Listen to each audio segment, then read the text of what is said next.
So today I'm going to be showing you how we can use Oracle's Integration Cloud to extend our RPA use cases or robotic process automation. So today I'm going to be using UiPath as our RPA platform, and I'm going to be showing how we can take some data from this Excel sheet and put it into our EBS software.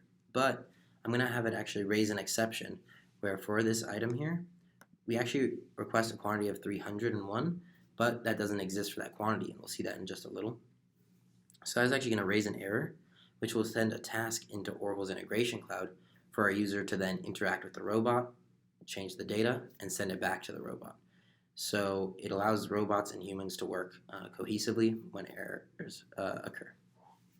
So we're going to start off with a UiPath process, and we actually our Excel sheet only has 4 lines, but this could technically be a continuous process. The Excel sheet could have 10,000 lines, and when it runs into an error, then starts off a task in Oracle's Integration Cloud as well.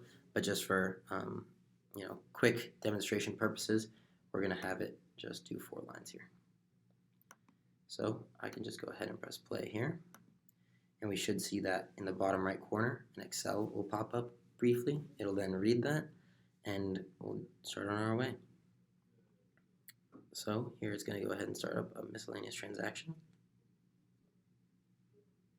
You can see it's putting quantities from the Excel, and we'll actually see that's going to stop here because you see there's only available 163, which is much less than 301.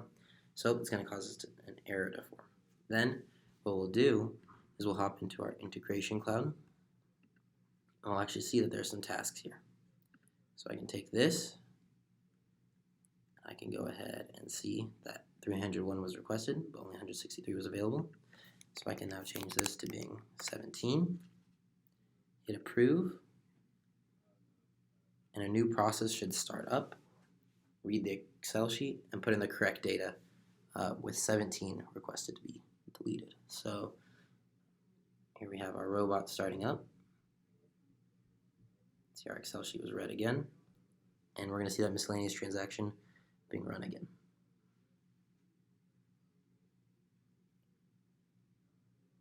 So here we go in this next line, it should say 17.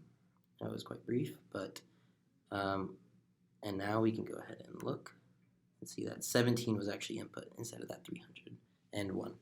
So we can now see that RPA we can do error handling for RPA with Oracle's Integration Cloud. Thank you.